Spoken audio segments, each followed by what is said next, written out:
ኦሮሞ ስልጣን ልትነጠቅ ነውና የኦሮሞ መንግስትህን ጠብቅ በሚል ነው ጥሪ ያቀርቡ ያሉት። ከዚህ ቅስቀሳ ጎን ለጎን ለኦነግ ሸኔ አመራሮች ሽማግሌ በመላክ በሚስጥር የተደረገው ድርድር ሳይሳካ ቀርቷል። ባለፈው ጊዜ አንድ መረጃ ሰተናችሁ ነበር። ለኦነግ ሸኔ ብቻ ሳይሆን በዲያስፖራ ላሉ የኦሮሞ የፖለቲካ ኃይሎችም ጭምር ለፖለቲካ ኃይሎቹ ጭምር እጅግ በጣም ከፍተኛ በሆነ ሁኔታ ዝግጅት አድርገው ሽምግልና ሊልኩ እየተዘጋጁ እንደሆነ ስንጠቁማችሁ ነበር። አሁን አንደኛው የድርድር አንጓ ነው የከሸፈው። በጉዳዩ ላይ የወጡ መረጃዎች እንደሚያጠናክሩት የኦህዴድ የብልጽግና ባለስልጣናት ስልጣን ከእጃችን እየወጣ ነውና የወንድማማች ደም መፋሰስ ይቁም በሚል ፈሊጥ ከኦነግ ሸኔ ጋር ሚስጥራዊ ድርድር ነው ሲያደርጉ የቆዩት። ከነጀልመሮ የጫካ ኃይል ጋር የተደራደሩት ኦህዴዶች ውጤቱ እንዳልተሳካላቸው ግን መረጃዎቻችን አረጋግጠዋል። እነጃልማሮ ከያዙት ቀጠና ውጪ አዲስ መስፋፋት እያደረጉ ነው። ከክልሉ የብልጽግና ኃይል ጋር ፊት ለፊት እንደገና ልጨምር። እነጃልማሮ የመጀመሪያ ከክልሉ ከያዙት ቀጠና ውጪ በከፍተኛ ሁኔታ እየተስፋፉ ነው። ይህንን እንዲያቆሙና ከያዙት ቀጠና ውጪ አዲስ መስፋፋት እንዳያደርጉ ባሉበት እንዲቆሙ ከክልሉ የብልጽግና ኃይል ጋር ፊት ለፊት እንዳይዋጉ የክልሉ አስተዳደርም ይሁን እንደሚያደርገው በግልጽ የመከላከያና የክልሉ ልዩ ኃይል ለቋቸው በወጣ ቦታዎች ላይ ተተክተው በብልጽግና መዋቅር ሹመት እንደሚያገኙ በድርድሩ ተነግሯቸዋል። ያሉበትን ይዘው እንደሚቆዩ ያሉበት ላይ እንደሚያስተዳድሩ ከዚያ ደግሞ የመከላከያና የክልሉ ልዩ ኃይል ለቋቸው በወጣ ቦታዎች ላይ እና እነሱ በያዟቸው ቦታዎች ላይ በሚይዟቸው ቦታዎች ላይ ኃላፊነት ወስደው ሹመት ወስደው ሊቀጥሉ የሚችሉበትን እድል መካፈል ማለት ነው። የያዙትን አስተዳደር ተካፍለው በዚህ ሁኔታ እንቆይና መጀመሪያ አማራውን የመውጋት ስራ ላይ እንስራ የሚል ነው እንደ ሽምግልና አማራጭ የቀረበው። የነጃልማሮ ምላሽ ለነጻነት የምናደርገው ትግል ለኛ ተውት፣ ጊዜ ለመግዛትና ስልጣናችሁ ማስጠበቂያ እቅድ አዘጋጅታችሁ ነው የጠራችሁን እንጂ ነገ ምን ልታደርጉ እንደምትችሉ እናውቃለን። የምንዋጋው የዞንና የወረዳ ሚሊሻ ኃላፊ ለመሆን አይደለም። ስለዚህ የእናንተን የዞንና የወረዳ ሚሊሻ ኃላፊነት ለእናንተ የዞንና የወረዳ ጸጥታ አስከባሪነት አልተዋጋንም። ሰው አማራ መጣልህ የሚለውን አዲስ ማነው ነባር ፈሊጣችሁን አንቀበልም፣ እናንተ እንዋጋለን የሚል ምላሽ ከነጃልማሮ በኩል ተሰንዝሯል። በምላሹ የተደናገጡ ተደራዳሪዎች የኦህዴድ ብልጽግና ባለስልጣናት ፋኖና የአማራ ብልጽግና አብረው እየሰሩ ባለበት በዚህ ወቅት እናንተ ለምን ከኛ ጋር አትሰሩም በሚል ብስጭትና ከእውነት የራቀ መረጃ አቅርበው ለማሳመን ያደረጉት ሙከራም አልተሳካላቸው። ፋኖና የአማራ ብልጽግና አብረው ነው እየሰሩ ያሉት። ክልሉ ከቁጥጥር የወጣው በዚህ ነው። እናንተ ለምን ከኛ ጋር አትሰሩም ነበረ ማማለያ። ብአዴንስ በአማራ ክልል ላይ ምንድን ነው የሚያደርገው? እንደምታውቁት የሆነ ኃይል እኮ የሆነ ፋኖ መዋቅር እኮ ከቲፒኤልኤፍ ጋር እየሰራ ነው። እነሱ ከቲፒኤልኤፍ ጋር ከሰሩ እናንተ ከኛ ጋር ብትሰሩ ምን ችግር አለበት በሚል የነጸዳሉን ያባበሉት እነቆራጡን ያሸበለሉት በዛ መንገድ።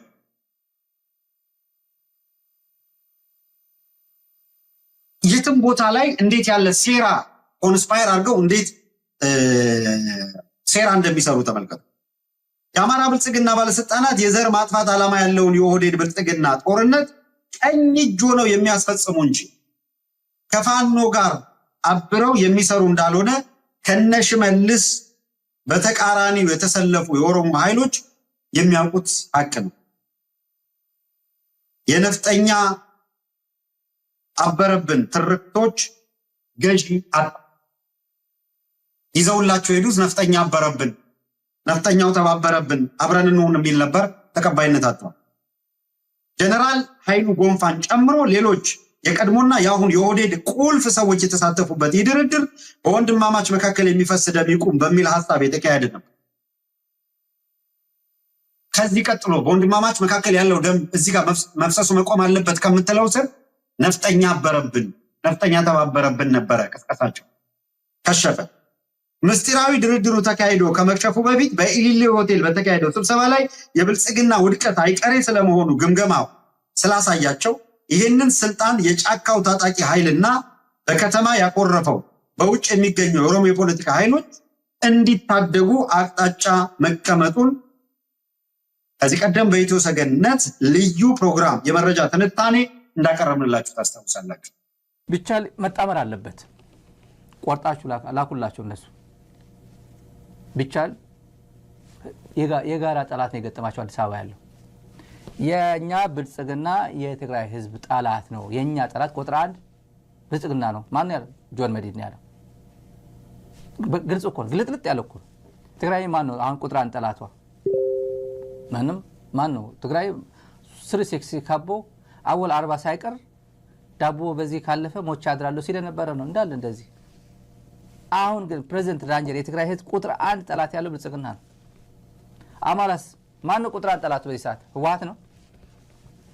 ህወሓት እንዲሆን ነው የሚፈልጉት ምኞታቸው። አገኘሁ ተሻገር ምናምን እነ ህወሓት በሉ የትግራይ ህዝብ ጠላት ነው፣ የትግራይ ህዝብ ጠላት ነው። በዛው ወቅረናል። ዝም ብሎ ደንጋይ ይወቀራል። እዛው ታድራታለህ እንጂ ህወሓትማ እንዴት ብሎ ነው ጠላት የሚሆነው የሚለው ነገር የትግራይ ህዝብማ እንዴት ነው ጠላት የሚሆነው የሚለው ነገር እንድትነፍስ አይፈቀድም። እዛው እንድታድር እንድትውል ነው እነሱ የሰጠውን እሱ በቃ እየጠጣ እንድትኖር ነው የሚፈልጉት። ይሄ ጀነራልም እንደዛ ነው። እቺ ጀነራል ከተባለች ማለት ነው እና ከህወሓት ጋር ሰልፎ ለአማራ ጥንቀቱን አሳይተዋል። አብይ ስለ ኢትዮጵያ ያለው ንቀቱ አሳይተዋል ወይ? እንደዚህ ተባብሮ ሀገሩ ሲያወድም ይሄ የሰባተኛ ክፍል የሰባተኛ ጨ ተማሪ ሀገሩ ሲያወድም ይሄ ሰውዬ ከኤርትራ መከላከያ ሰራዊት ጋር ሆኖ ትግራይን ሲቀጠቅጥ የነበረ የትግራይን እናቶች ሲደፍር የነበረ የትግራይ መሰረተ ልማት ሲያወድም የነበረ እኮ ይሄ እኮ አሁን ጊዜ ያገኙ ብሎ እምቡርምቡር ይላል። አሁን ነገሩ የጨለማ ጊዜ ነው ያለው። አሁን ለብዙዎች ኢትዮጵያውያን የብርሃን ጊዜ ነው። ወጋገን ነው ወጋ ነግቷል። ትንሽ ለጋ ያለ ትንሽ እንትኑ ወጋገኑ እየታየ ነው። ለነሱ በምን ደረጃ ላይ እንዳሉ ያቋታል። በምን ደረጃ ላይ እንዳሉ ነገሩ እንዲህ ሊፈረዳ ምንም ያልቀረው ፖለቲካ ሲቹዌሽን ውስጥ እንደገቡ ያውቃሉ። 2013 የነበረው አብይ እጅ ገብቶ የነበረው አስራለፍ ማን እጅ ገብቶ እንዳለ ጥንቅቅ አድርጎ ያውቃሉ። ስለዚህ ሺህ ሰራዊት አለኝ ጀነራል አለኝ ማዕረግ ብትሰጥ ሞራል ግንባታ ብታረግ ትላንት በበቀል ተበቅየዋለሁ ብሎ የትግራይን ህዝብ የምትበቀለውን ወይን ኤርትራ ደግሞ በቀለዋለሁ ብሎ የምታስበው ነገር ካለ ነገሮች ደግሞ ምቹ ሁኔታ ፈጥሮ ወዴት አካባቢ እያዘነበለ እንዳለ እኔ አይደለም መንገር ያለብኝ። እኔ ወታደር አይደለም። ታውቀዋለህ። ይሄን እቺን ፎቶ አይተ ፋኖ እናንተን ለአማራ ህዝብ ንቀቱን እያሳየ የምትለው ይሄ ታሪክ አልደግሞም። ተመልካቾች አማራ ክልል ወሎ አካባቢ ወሎ ምስራቅ አማራ ፋኖ ግንባር አንጸባራቂ ድል እያስመዘገበ ነው። ብልጽግናዎች ይህም ቋንቋ ስነግራቸው እንዴት እንደሚያማቸው እኔ አውቃለሁ። ጥንቅቅ አድርጎ ነው የሚያማቸው። በጣም አንጸባራቂ በ10% ነው እየተዋጋ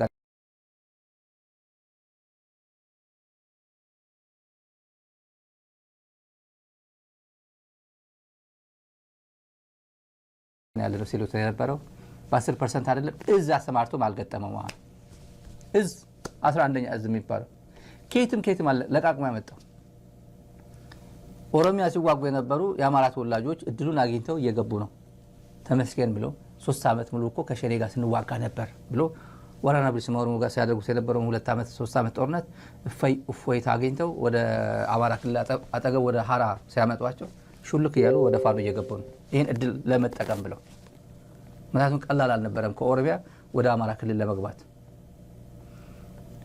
አሁን እንዴት ነው ሶሻል ሚዲያ ላይ ያላችሁ ይሄ ቴሌቪዥን ላይ ሆናችሁ ለምትከታተሉት ነው ሳት ላይ ለምትከታተሉት የአማራ ክልል ያለው ሶሻል ሚዲያ ፌስቡክ ላይ ምናምን የሚለቀቁ ቪዲዮዎች እንዴት ነው ኤክስፕሌን የሚያደርጉ ብልጽግና ፌክ ነው ይሄን ያክል ፋኖ በጣም ይሄ እኮ አይዋጋም ምናምን የሚለው ከበደ ደሲሳ የመንግስት ኮሚኒኬሽን ጽሕፈት ቤት ታውቁታላችሁ። የመንግስት ኮሚኒኬሽን ሚኒስትር ዴኤታ ጓደኛቸው ነው። ያው የሌባሽ ነው አጋጣሚ ትምህርት ቤት ማስተርስ ላይ አብረን የተማርነው ሚኒስትር ዴኤታው በቃ ፋኖ እኮ ቆሞ አይዋጋ ማለት እንዴ ምን ማለት ነው? ቆሞ አይዋጋም? ቁጭ ብሎ ነው የሚዋጋው? እየበረረ ነው የሚዋጋው? በፓራሹት ነው የሚዋጋው? የሚዋጋበት እንትን ዳዝም ማረር ግን ጉሬላ ፋይተር አይደለም። ፋኖ ጉሬላ ፋይተር ማለት ዝም ብሎ አምቡሽ ያደረክ ምናምን ያለፈው 2 ዓመት ወይም 1 ዓመት ከምናምን እንደዛ ነበር። ጉሬላ ፋይተር ነበር። አሁን ምሽግ ይዞ ነው የሚዋጋ። አሁን ሙሉ በሙሉ ወደ በታንክ በመካናይዝ አይደለም እየተዋጋ ያለው፣ በታንክ በምናምን መከላከያ እየተዋጋ ያለው፣ በድሮን እየተዋጋ ያለው፣ በሚግ እየተዋጋ በሄሊኮፕተር እየተዋጋ ያለው መከላከያ ቢያንስ ምሽግ ይዞ ነው የሚዋጋ። ምሽግ ይዞ ነው ምሽግ እያፈረሰ ያለው። ይሄ ውሸት ነው። አንድ ቪዲዮ አለ። ይሄን እዚህ ጋር አሳዛኝ ነገሮች አሉ። ይሄን ሙርከኛ የዛሬ ነው። ለምሳሌ ዛሬ ሰኞ አይደለም። ይሄ ሙርከኛስ የወሎ ግንባር ነው። በየሰልፉ ያሳልፏቸዋል። ስንት ቁጥር ይሆናል? ይሄ አንድ ግንባር ብቻ ነው። አሁን ይሄ በአንድ ክፍለ ጦር ወይ በአንድ ኮር አካባቢ የተማረኩ ናቸው። ሙሉ የግንባሩ ውጤት አይደለም ይሄ ማሳያችሁ። በየቦታው ተመሳሳይ ቪዲዮ ነው ያለው። በየግንባሩ እየተማረከ ያለው ሙርከኛ መከላከያ ተመልከቱ። ይሄ እንትና ባሌ ከሚስቱና ከነጻርቃን ከነጌታቸው ጋር እዛ ሄዶ ፎቶ ይነሳል። ባሌ ሄዶ ወልወል አስመረኩኝ ይላል ምናምን ይላል። ሙርከኛ ደግሞ በዚህ ሁኔታ ላይ ነው ያለው። እንዴት ነው ኤክስፕሌን የሚያደርገው? ብልጽግና የብልጽግና ፋርሴ ጉላዎች እንዴት ነው ኤክስፕሌን የሚያደርጉት? ፌክ ነው ይሄማ በጁንታ ጊዜ የተማረኩ ናቸው ይላል አንዳንዶቹ።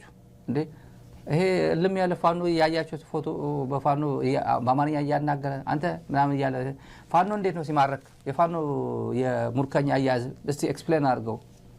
ፋኖ ጥሩ ነው፣ ይመግበናል፣ ጁስ ይሰጠናል፣ ጥሩ እንቅልፍ እንድንተኛ የሆነ ቦታ ይሰጠናል፣ ፍራሽ ይሰጠናል። ሁላ ቃል መጠይቅ ላይ ያለው እኮ እንደዛ የሚለው ይሄ ጁንታ ነው፣ ይሄ ፋኖማ ሊያደርግ አይችልም ይላል።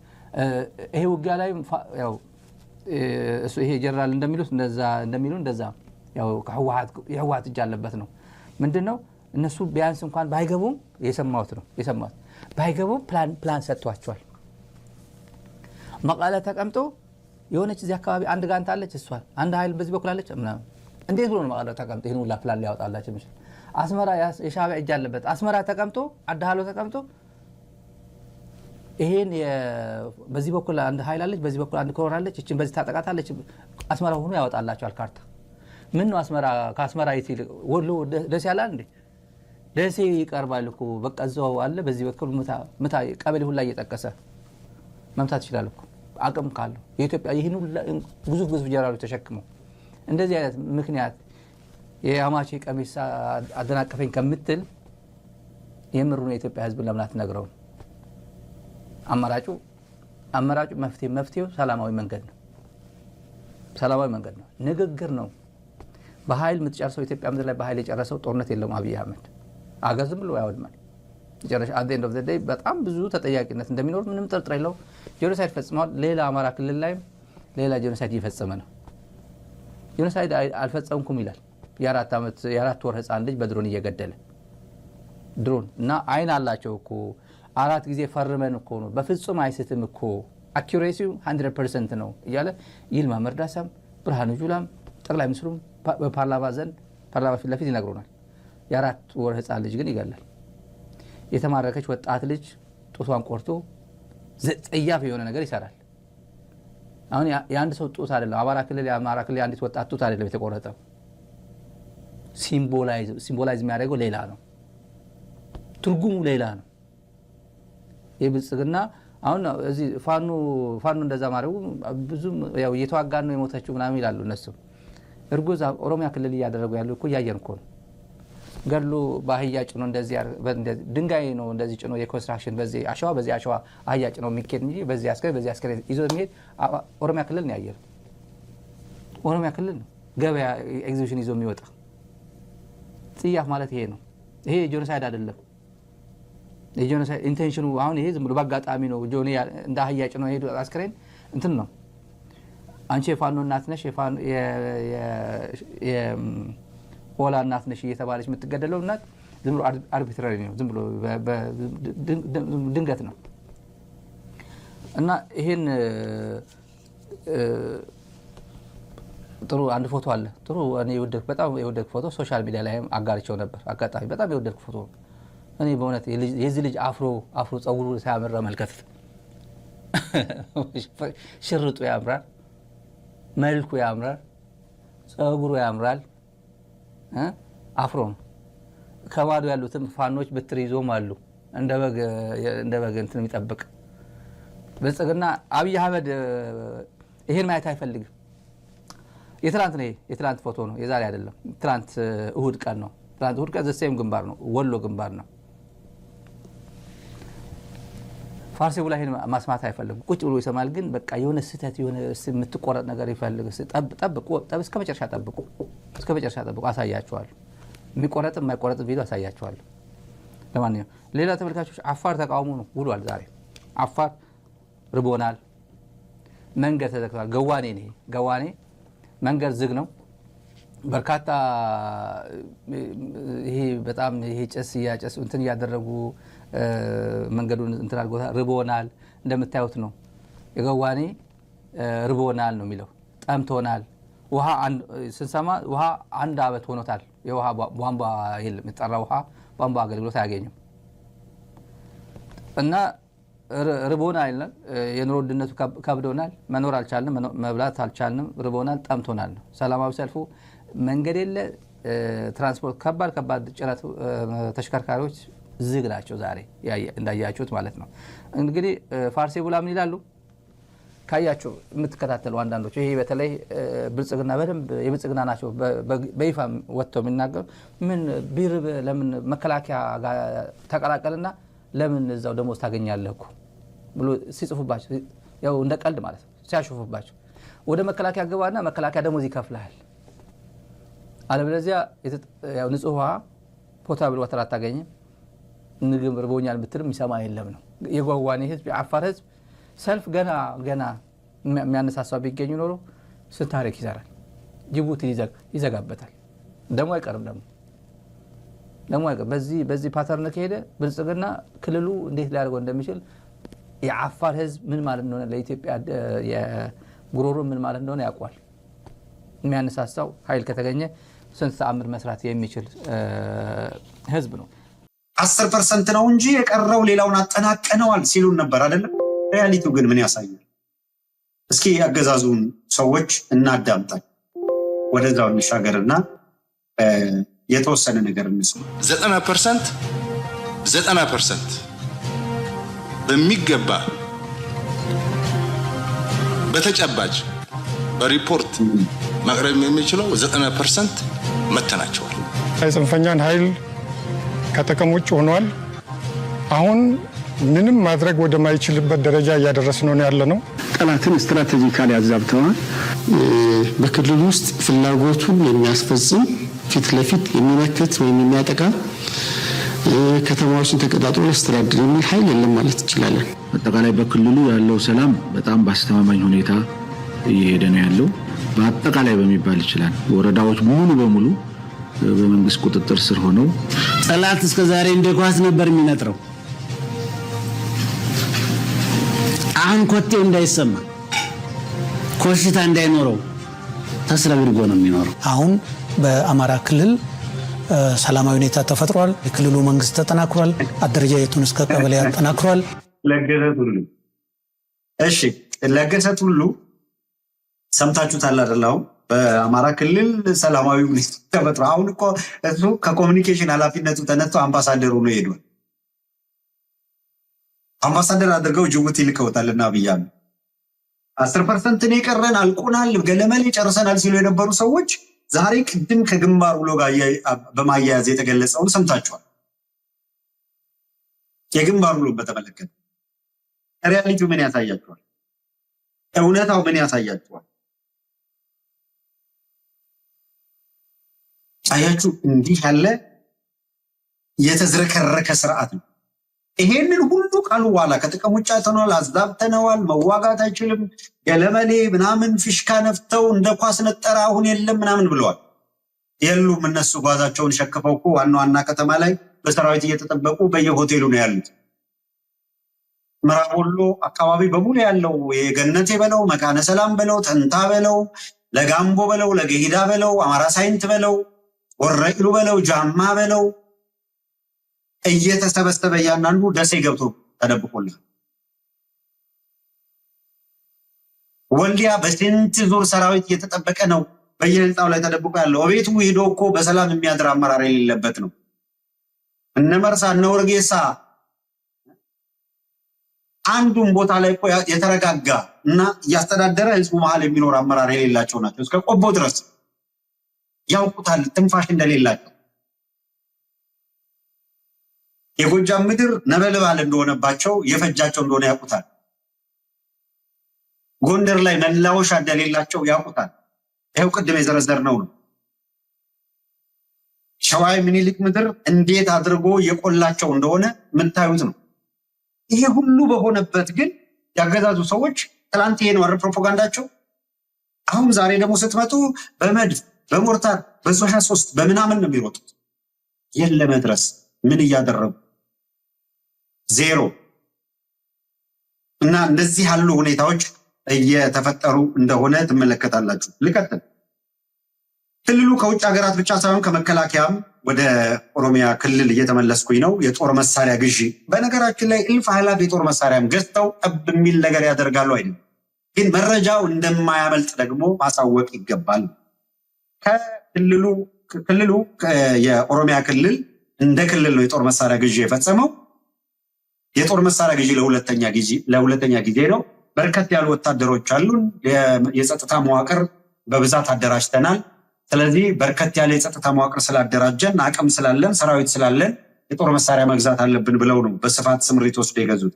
በመጀመሪያው ዙር ቀደም ብለን እንዳልነው የኢትዮጵያ ምድር ባቡርን በመጠቀም ነው የጦር መሳሪያ ኮንቴነሮችን ከጅቡቲ ወደ ክልሉ ያስገቡ። በሁለተኛው ዙር አሁን እንደገለጽኩላችሁ በርከት ያለ የጦር መሳሪያ ያስፈልገናል የጸጥታ መዋቅር ስላደራጀን በሚል እንግዲህ አንድ ክልል ከውጭ ሀገራት መሳሪያ ማስገባትም ሆነ መግዛት ህጉ እንደማይፈቅድለት ይታወቃል። አለን የሚሉት ከመከላከያ ተቋም በላይ ሆኖ መከላከያ የሚባለው የብርሃኑ ጁላ ጦር ነው፣ የብርሃኑ ጁላ ተቋም ነው። ነገር ግን በአንድ ሀገር ውስጥ ለስምም ቢሆን ያደራጁትን መከላከያ ከሚባለው ተቋም በላይ ኦህዴድ የራሱን ሰራዊት እያደራጀ ነው። በመከላከያ በሚለው ስር እየሄደ የሚሞተው እንዲሁ ዝም ብሎ ሙት ያላት ነፍስ የእውነት ላልተገባ ዓላማ እየሄደ የሚያልቀው ማለት ነው። እና ኦህዴድ ግልጽ በሆነ መንገድ ነገ ከነጎዲያ የሌሎች ብሔረሰቦች ይብዛም ይነስም አሉበትና ከመከላከያ ከሚባለው ተቋም በትይዩ ሌላ ኃይል አደራጅቶ ኢትዮጵያ በቃን ወደሚባልበት ደረጃ ቢደረስ ሲያውጁ በደንብ የተደራጀ መከላከያ ከሚባለው ተቋም በትይዩ የተደራጀ ተቋም ያስፈልገናል። አቅደው ነው እየሰሩ ያሉት። እውነቱ ይሄ ሁኔታ በተረኝነት የጦርነት ፖሊሲ ከሚያራምደው ኦህዴድ ብልጽግና በእውነትም የሚጠበቅ ነው፣ አዲስ ነገር አይደለም። የጦር መሳሪያን በዚህ መጠን በገፍ መግዛት ግን ሁሉንም ኮንሸስ ሊያደርግ የሚገባል። ከክልሉ ውጭ አገራት ብቻ ሳይሆን ከመከላከያም አብላጫውን የጦር መሳሪያ ግዢ ነው የፈጸመው። ከሌላ ክልሎች ጋር በውድድር የምታዩት ሳይሆን እራሱ መከላከያ በሚባለው ተቋም ከገዙት ኦህዴድ የገዛው ይበልጣል። 52% ከመከላከያ ላይ የጦር መሳሪያ ሲገዛ ቀሪውን 48% ግዢ ደግሞ ከውጭ ስለፈጸመ ወታደራዊ መረጃዎች ያሳያል። ይሄ ክልሉ ምን ያህል ራሱን እንደ ሉዓላዊ ሌላ አገር እየቆጠረ እንደሆነ የኦህዴድ ብልጽግና የመጨረሻ ምሽጉ አገር ገንብቼ ጨርሻለሁ በሚል ኤኒታይም የኢትዮጵያ ጉዳይ አብቅቷል ብሎ ለማወጅ የሚያስችለው ዝግጅት እያደረገ መሆኑን ማሳያ ነው።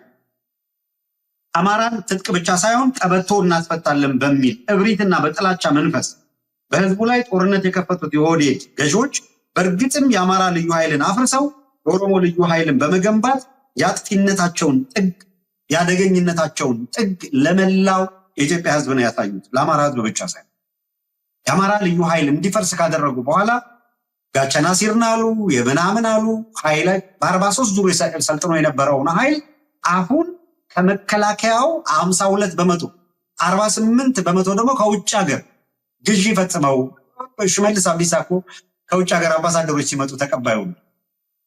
ታዬ አጽቀሥላሴ እንደማገዶ ልጅ እንደማደጎ ልጅ እያቀፉ የሚያስገሱት በጭንቅላትም ህፃን በፊዚካል ህፃን ነው። ጭብጦ ሰው በፖለቲካ አስተሳሰብ እንዲህ ሲቆሰም ምን ያሳዝናል። እነ ሽመልስ ኦቨርራይድ አድርገው የሚጫወቱበት ግለሰብ ስለሆነ ይሄ ቡድን በተለይ ኮንሸሱንን እንድናየው የሚያስገድደው መሳሪያም ሲገዛ ሌላም ነገር ሲያደርግ እንዲሁ በቸልታ ምን ያደርጋል ብሎ ለማለፍ የማያስገድደው እነዚህ አካላት አማራን ትጥቅ እናስፈታለን እንደፈለግን እናደርገዋለን ማለታቸው ብቻ አይደለም። በጠላትነት ፈርጀው ይሄንን ህዝብ ሳናጠፋ አንኖርም ብለው የተነሱ ኃይሎች ስለሆኑ ከባድ ፈታኝ ግፍ እያስተናገደ ያለ ህዝብ ስለሆነ ይሄ ሁኔታ ከቀጠለ የአማራ ህዝብ ዕጣ ፈንታ ምን ይሆናል የሚለው በእጅጉ አሳሳቢም ስለሚሆን በአማራ ህዝብ ላይ የዘር ማጥፋት ዓላማ ያለውን ጦርነት ከከፈቱ 3ኛ ዓመታቸውን በያዙበት በዚህ ወቅት ከወንበር ጠባቂው መከላከያ ሰራዊት ጋር አቀናጅተው ወደ አማራ ህዝብ ያዘመቱት የኦሮሞ ልዩ ኃይልን ጨምሮ ሌሎች አደረጃጀቶችን የዋናው መከላከያ ትይዩ አካል እንዲሆኑ አድርገው ነው እያደራጁና እየሰሩ የሚገኙት። አድማጭ ተመልካቾች ወታደራዊ መረጃዎች እንደሚያሳዩት የሽመልስ አብዲሳ አስተዳደር በቅርቡ ወደ አማራ ክልል ካስገባው ኦሮሞ ልዩ ኃይል እና ገዳ ኮማንዶ ከሚባለው ኃይል ተጨማሪ ሌላ ኃይል ለማስገባት ዝግጅትና ስልጠና እያደረጉ ነው ያሉት። ይሄ ወታደራዊ መረጃ ነው። ይሄ ተጨባጭ መረጃ ነው። ሁልጊዜም እንደምናደርሳችሁ ተጨባጭ መረጃ ነው እያመጣን ያለን። በተለይም የፋኖ ኃይሎች እያደረጉት ያለውን መጠነ ሰፊ ማጥቃትን ተከትሎ ጦርነቱ ከክልሉ ይወጣል የሚል የስጋት ግምገማ መያዛቸውን ሰሞኑን ስንዘረዝር እንደነበረ ይታወቃል። ይህንን ተከትሎ ጦርነቱን በአማራ መሬት ላይ መጨረስ የሚል ወታደራዊ ስሌት ይዘው እየሰሩ ነው። ስልጠናው ትጥቁ እየተሟላ ያለው ለዚሁ ዓላማ ዝግጅት እየተደረገ እንደሆነ መረጃዎች ያሳያሉ። ተመልከቱ። ጦርነቱ ከአማራ ክልል ይወጣል የሚል ከፍተኛ ስጋት ውስጥ ሲገቡ ወደ ከባድ የጦር መሳሪያ ግዢዎች ተሸጋግረው የኦሮሚያ ልዩ ኃይልን በገፍ ወደ አማራ ክልል ካስገቡ በኋላ የገዳ ኮማንዶ ብለው ያሰለጠኑትን ኃይል ካስገቡ በኋላ እንደገና ሌላ ተጨማሪ ኃይል በፉል ካፓሲቲ ስልጠና እየወሰደ ነው ያለው ወደ አማራ ክልል ለማስገባት። ይሄ የሆነ ባለበት ጥቃቅን ጉዳዮች ይዞ እዛና እዚህ መርገጥ ወይስ የአማራ ህዝብ የህልውና ትግል ውጤት አላመጣም ማለት የኢትዮጵያ እንዳገር ፍርሰት ለህዝቡ ውርደት ነው። መሸነፍ በዚህ ወቅት ላይ በፍጹም ተቀባይነት የሌለው ነው። የአማራ ህዝብ የህልውና ትግል ያለው ብቸኛ አማራጭ ማሸነፍ ብቻ ነው። ለማሸነፍ ሲቻል አንድ ሆኖ ሳይቻል በልዩነት ተከባብሮ ጠንካራ ስራ መስራት የመሰለ ትልቅ ነገር የለም። አንድ መሆን የቻለው አንዱ ነው። አንድ መሆን የማይቻላቸው ከሆነ ተከባብረው ይሄ የህልውና ትግል ዳር እንዲደርስ በማድረግ ውጤት ማምጣት ካልተቻለ ሁሉም እያንዳንዱ በየራሱ የሚገጥመው ከባድ የህሊና ዕዳ ነው።